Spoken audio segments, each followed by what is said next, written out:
Okay, hello, and welcome back to our Dragon Age Origins playthrough. Let us proceed. Continue, resume. Go to Redcliff.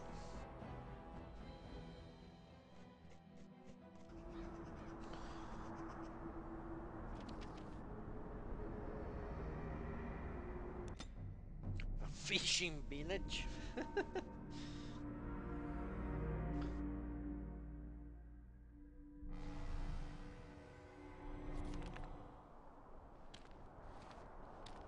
Look, can we talk for a moment? I need to tell you something. I should probably have told you earlier.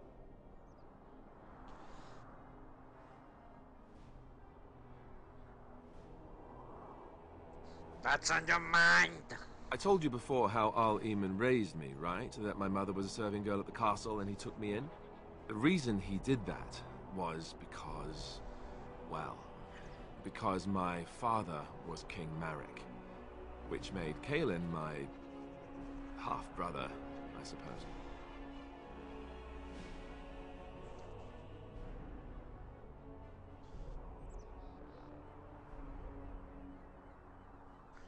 So, you're not just a bastard. You're a royal bastard. Ha! Yes, I guess it does at that. I should use that line more often. I would have told you, but it never really meant anything to me. I was inconvenient, a possible threat to Kaelin's rule, and so they kept me secret.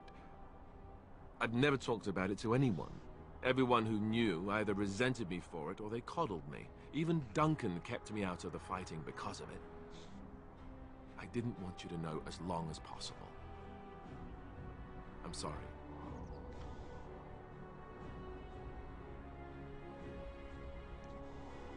That's looking new. Why wouldn't he? He was King Marek's best friend. I don't know if that means anything, though. I certainly never considered the idea that it might ever be important. At any rate, that's it. That's what I had to tell you. I thought you should know about it.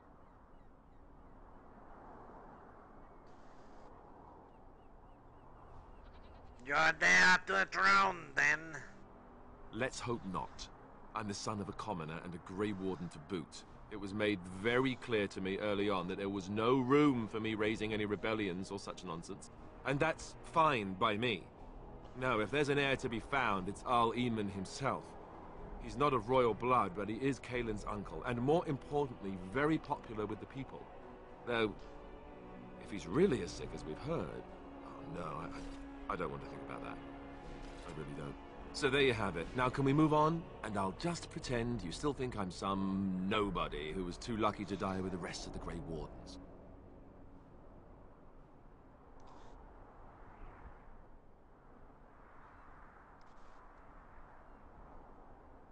As you command, my prince. Oh, lovely. I'm going to regret this. Somehow I just know it.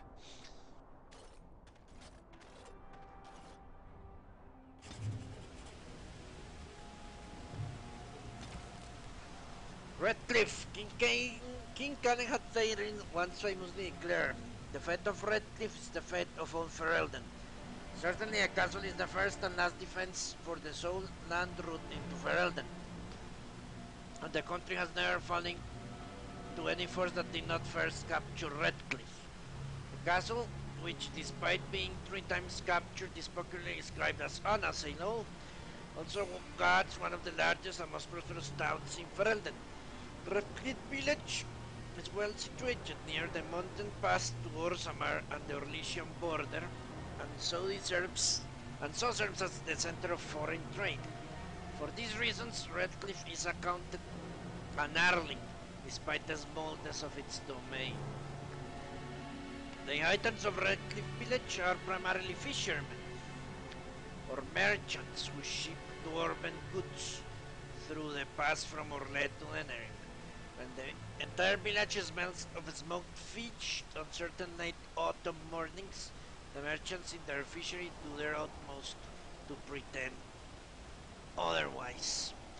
From In Pursuit of Knowledge, the Travels of a Chantress Scholar by Brother Gingivitis. Alright.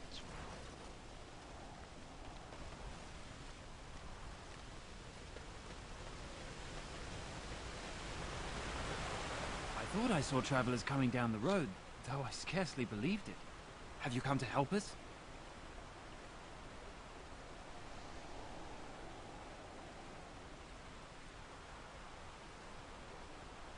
Get out of my way! I have no time for slop-jawed fools. I'm not stopping you or anything. But have you even heard what's happened here? Has anyone?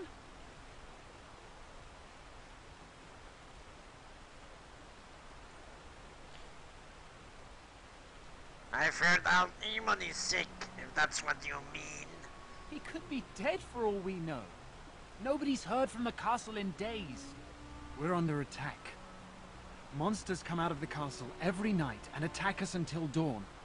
Everyone's been fighting and dying. Apparently everyone seems to agree that a blight is the perfect time to start killing each other. Marvelous, really. We've no army to defend us. No Arl and no king to send us help. So many are dead. And those left are terrified they're next. Hold on, what is this evil that's attacking you? I don't rightly know. I'm sorry, nobody does.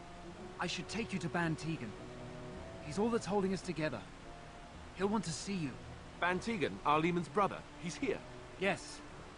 It's not far, if you'll come with me.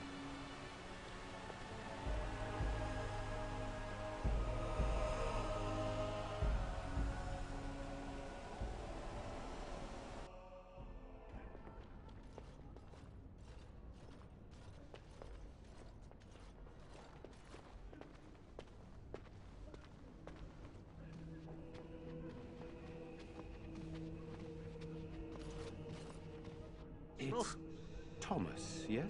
And who are these people with you? They are obviously not simple travelers. No, my lord. They just arrived, and I thought you would want to see them. Well done, Thomas. Greetings, friends. My name is Tegan, Bann of Rainersphere, brother to the Arl. I remember you, Bann, though the last time we met, I was a lot younger and covered in mud. Covered in mud? Alistair? It is you, isn't it? You're alive! This is wonderful news. Still alive, yes. Though not for long if Ten Loghain has anything to say about it. Indeed. Loghain would have us believe all Grey Wardens died along with my nephew, amongst other things. That's a fancy armor. Can't believe Logan's lies. What, that he pulled his men in order to save them? That Cailan risked everything in the name of glory? Hardly. Loghain calls the Grey Wardens traitors, murderers of the king. I don't believe it. It is an act of a desperate man. So you are a Grey Warden as well. A pleasure to meet you. I wish it were under better circumstances. You're here to see my brother. Unfortunately, that might be a problem. Eamon is gravely ill. No one has heard from the castle in days. No guards patrol the walls, and no one has responded to my shouts. The attack started a few nights ago. Evil things surged from the castle. We drove them back, but many perished during the assault.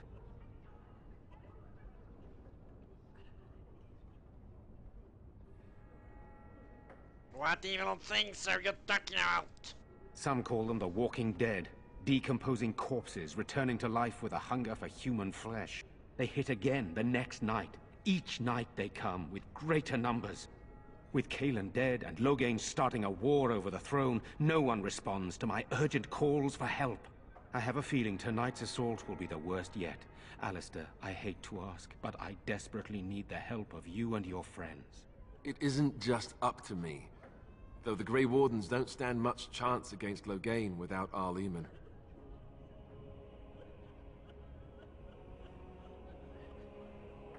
You want my help? You know me. I know Alistair, and I trust those he chooses to travel with. What do you say? First, I have questions. By all means. Why don't you evacuate the village? I tried.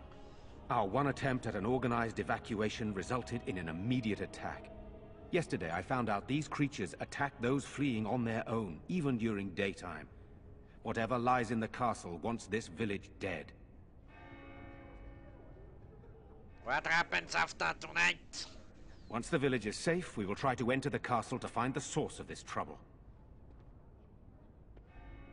Isn't there a way into a castle to get at the source? The castle is closed to us, its doors barred. We could storm it certainly, but what would that accomplish? Our numbers are too few. We cannot throw men at the castle walls when they are needed to protect the village. I've had enough. Then you will help us? I'm not sure. What happens if I refuse? Then I would have to kindly ask you not to get in our way. Very well, I'll help. How pointless to help these villagers fight an impossible battle.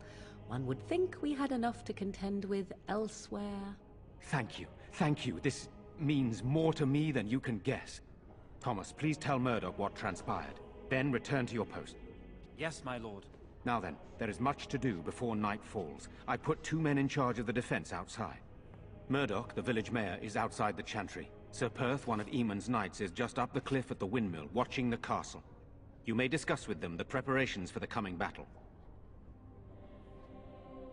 I want to discuss the situation with you. Of course. You have some of all Eamon's knights here. I have those few who returned from their quest. You know of this, yes? The search for the urn of sacred ashes? Yes, I question Isolde's decision to send so many knights in search of this relic. But I am a practical man, whereas she is a woman of great faith. Sir Perth was one of the knights sent on this quest. Perhaps you should speak to him if you wish to learn more. Why are you in the chantry with the villagers? Sir Perth insists. He wants me to be with the villagers, so everyone he needs to protect is in one place. I don't mind, to be honest. The point of all this is to protect the villagers, and I can do that best here. This is the last line of defense, should things go amiss.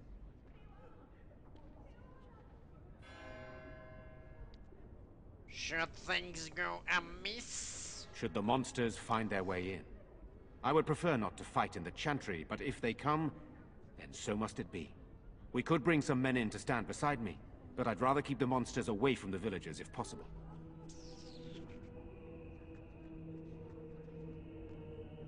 What exactly are these things that attack the village? I do not know. They seem to be walking corpses, men with rotting flesh that continue to attack even with the gravest injuries. Undead, perhaps.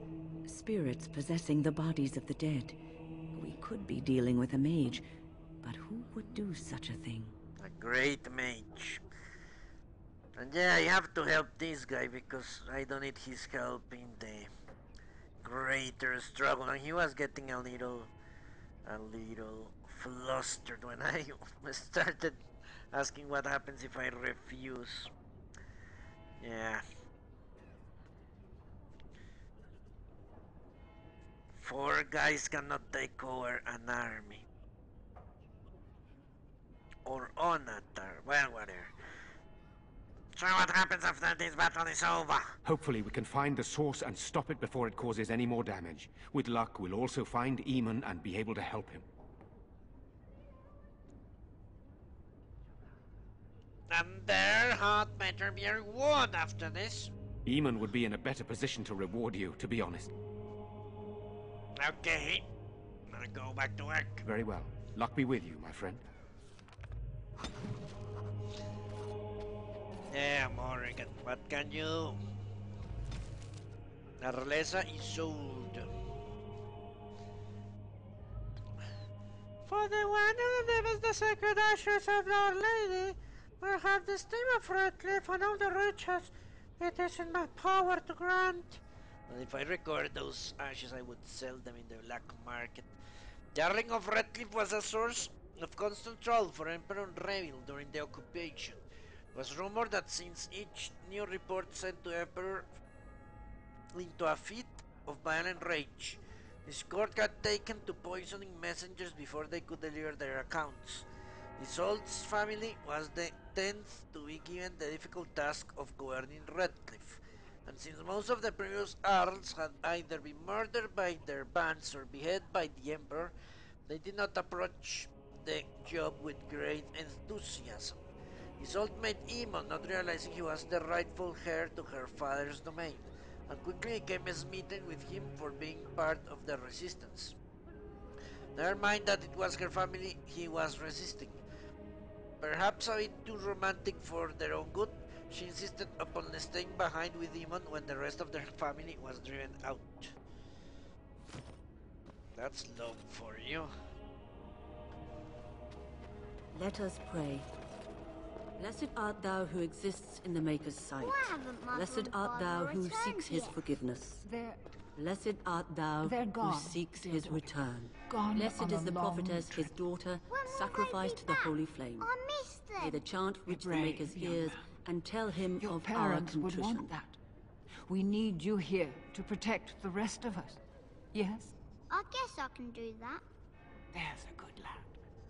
In the morning, we'll look for your parents. In the morning. I fear most for the children. They are so frightened.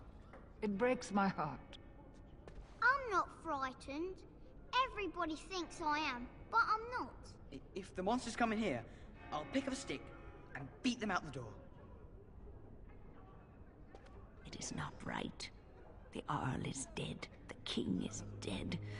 We are doomed. You are a stranger amongst us, and a mage, I see. Yet you still defend our home in its darkest hour. We are grateful.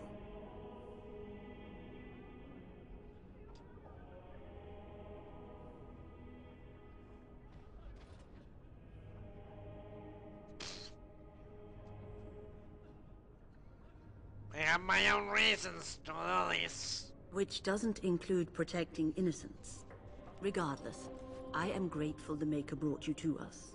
Allow me to introduce myself. I am revered Mother Hannah, head of this chantry, which for the moment is a place of refuge for these poor villagers. Surely this cannot be the entire village. These few are all who are left. All those who cannot defend themselves, yes.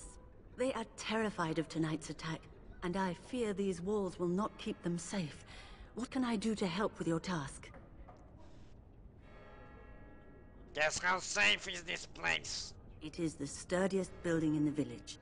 The women, elderly, and children will stay here during the battle, while the militia and knights protect them. They set up a barricade outside the chantry to keep monsters from getting inside. If anything gets in, Bann is our only defense. Please, have mercy. Help these people. Do whatever you can. I should go. May the Maker watch over you, child. Okay. I already spoke to him, but let's see. What do you need? There is not much daylight left. Really? Then we went out to you. This is hardly the time to be discussing personal details, don't you think? We will have to fight for our lives very shortly. I need entertainment. And thus, I'd like to know something about you. I suppose that's not too much to ask. I did not mean to be brusque. But will you know if the Arl is dead? I don't know. If Connor lives, he'll be the Arl and I'll need to help him with it. If he's... well, I don't want to think about that. Why have you stayed? Why didn't you just leave? After the first attack, I wanted to go for help, but I couldn't just leave these people. The Bann gear up to battle Loghain, while Darkspawn loom to the south. Loghain won't send anyone, so Redcliff is on its own. Are you a skilled warrior? Skilled enough to know there are many far better than myself. Okay. Perhaps I should go. Good, then my secrets are still safe. I was worried for a moment there. I'll see you later. Very well. Luck be with you, my friend. Okay.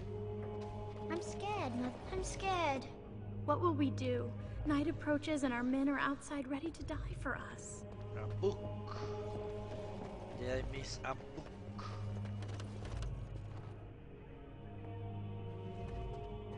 Of course. Chant of Light, the commandments of the Maker. These truths the Maker has revealed to me. As there is but one world, one life, one death, there is but one God, and He is our Maker. They are sinners who have given their love to false gods.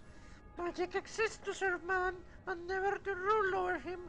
Foul and corrupt are they who have taken his gift and turned it against his children. They shall be named Maleficar, accursed ones. They shall find no rest in this world or beyond. All the work of our Maker's hands. All men are the works of our Maker's hands, from the lowest slaves to the highest kings. Those who bring harm without provocation to the least of his children are hated and accursed by the Maker. Those who bear full witness and work to deceive others know this. There is but one truth. All things are known to our Maker, and He shall judge their lies. All things in this world are finite. What one man gains, another has lost. Those who steal from their brothers and sisters do harm to their livelihood and to the peace of mind. Our Maker sees this with a heavy heart. Transfigurations 1:1:5.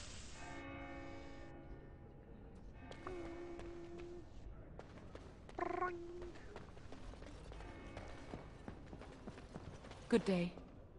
This is the woman I had to give the... That guy is sleeping on the book. Discussion on the Chantry calendar. Thea's calendar. For most good folk, the details of our calendar have little purpose. It is useful only for telling when the summer day festival will be held, when the snows are expected to begin, and when the harvest must be complete. The naming of the years are a matter for historians and taxmen, and few, if pressed, could even tell you the reason that our current age is named for dragons. It is 930 Dragon Age, the 30th year of the 9th age since the crowning of the Chantry's first divine.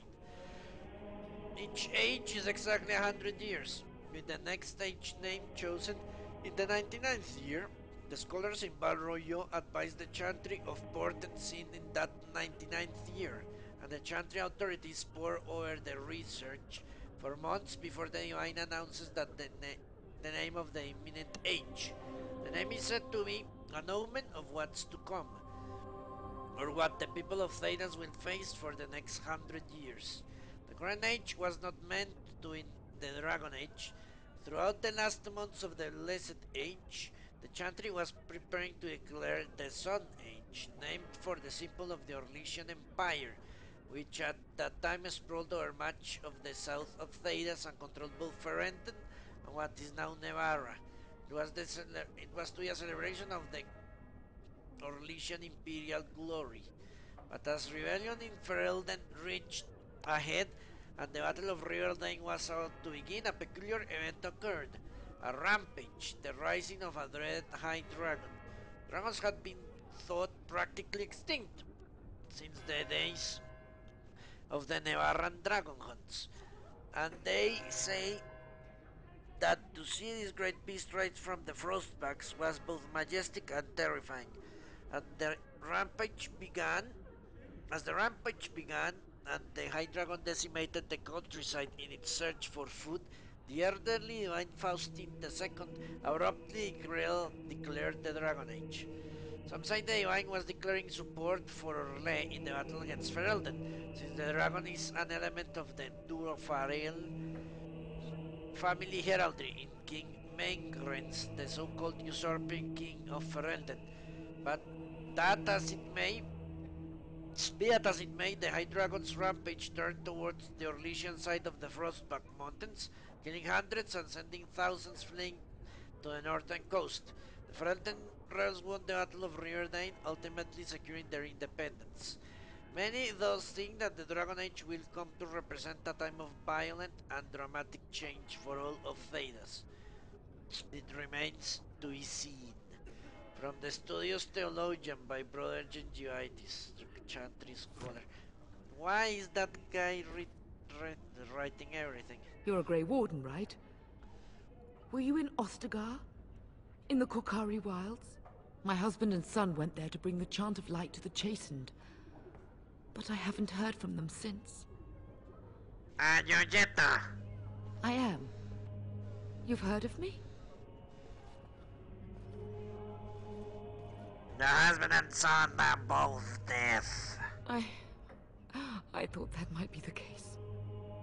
Thank you for telling me. Certainly. Maker's blessings upon you. Okay. I'm so scared, Father. What are we going to do? Silence, girl. Do you want the children to hear you? But night is coming. The monsters will return and we sit here and wait for them. We have no choice. We must pray and hope for the Maker's compassion. I just hope everything will be all right. So many have already died. And many more will. Sorry. Am I bothering you? I'll try to be more quiet. Who are you? My name's Caitlin, my lord. Pardon me, but... Are you really a mage? The kind that casts spells and everything?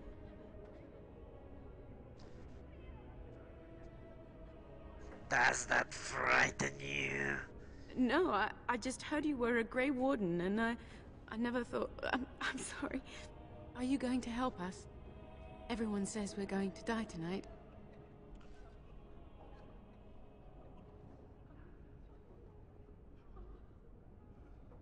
It seems I don't have much of a choice. I can't even sleep. I close my eyes, and I see my mother being carried off. What have we done that the Maker allows this to continue?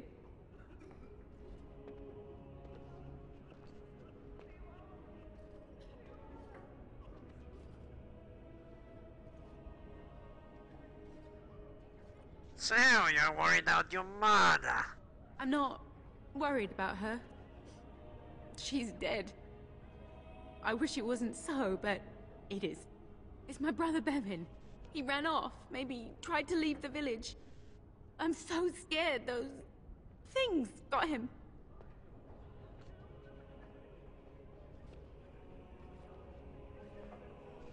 Have you tried looking for him? I went to our house. It's by the square. He wasn't there. I searched the rest of the village too. I called and I called, but he never answered. I wonder if he ran off into the woods. I'm so worried. Without me, he has nobody.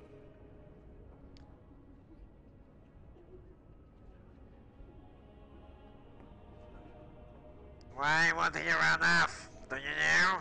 He said something about saving Mother. He's just a little boy. He doesn't understand she's gone. Grief can make us do many things that don't make any sense, I'm afraid.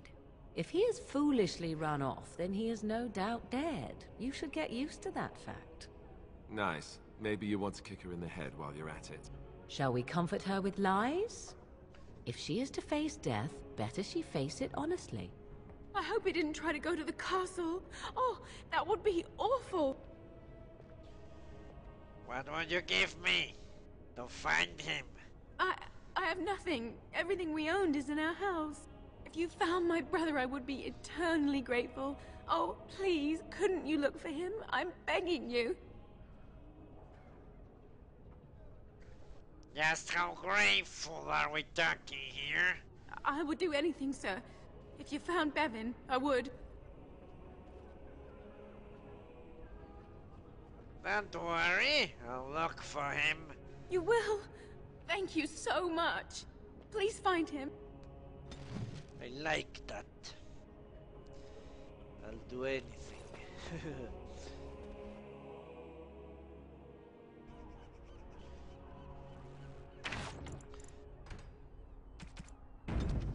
Okay. Ah, fresh air. It was difficult to breathe within with all that self-righteousness crowding the air. What is that smell? Fish? And something else. Oh, more fish. These people don't deserve what has happened to them. We must get to the bottom of this. Yes, we must. Maybe not today, but certainly sometime. I can't believe that fool Dwyn just barricaded himself into his house!